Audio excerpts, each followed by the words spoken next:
Albert Einstein once said, everybody's a genius, but if you judge a fish by its ability to climb a tree, it will live its whole life believing that it is stupid. Ladies and gentlemen of the jury, today on trial we have modern day schooling. Glad you could come. Not only does he make fish climb trees, but also makes them climb down and do a 10-mile run. Tell me, school, are you proud of the things you've done? Turning millions of people into robots, do you find that fun? Do you realize how many kids relate to that fish swimming upstream in class, never finding their gifts, thinking they are stupid, believing they are useless?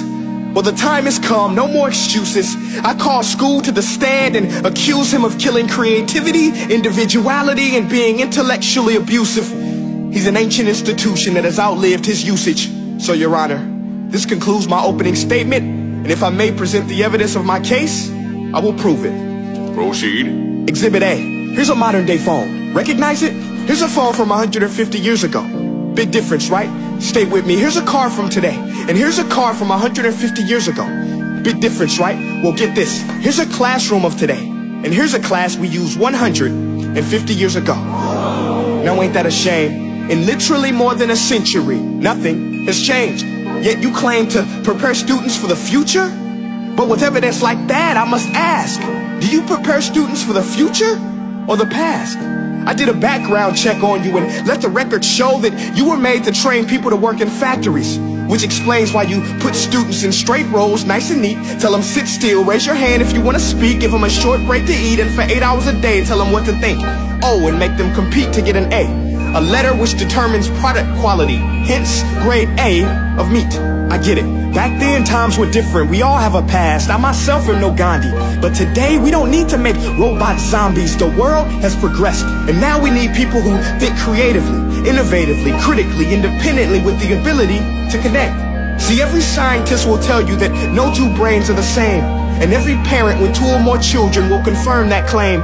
So please explain why you treat students like cookie cutter frames or snapback hats, giving them this one-size-fits-all crap. Watch your language. Sorry, Your Honor, but if a doctor prescribed the exact same medicine to all of his patients, the results will be tragic. So many people will get sick, yet when it comes to school, this is exactly what happens. This educational malpractice, where one teacher stands in front of 20 kids, each one having different strengths, different needs, different gifts, different dreams, and you teach the same thing the same way? That's horrific. Ladies and gentlemen, the defendant should not be acquitted. This may be one of the worst criminal offenses ever to be committed. And let's mention the way you treat your employees. Objection. Overruled. I want to hear this. It's a shame. I mean, teachers have the most important job on the planet, yet they're underpaid? No wonder so many students are short-changed. Let's be honest. Teachers should earn just as much as doctors, because a doctor can do heart surgery and save the life of a kid. But a great teacher can reach the heart of that kid and allow him to truly live. See, teachers are heroes that often get blamed, but they're not the problem. They work in a system without many options or rights.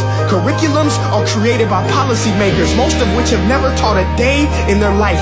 Just obsessed with standardized tests. They think bubbling in a multiple choice question will determine success. That's outlandish. In fact, these tests are too cruel to be used and should be abandoned, but don't take my word for it.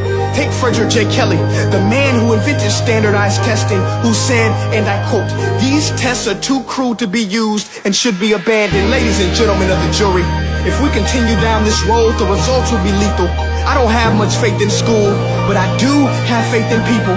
And if we can customize healthcare, cars, and Facebook pages, then it is our duty to do the same for education, to upgrade it, change it, do away with school spirit, because that's useless. Unless we're working to bring the spirit out of each and every student, that should be our task.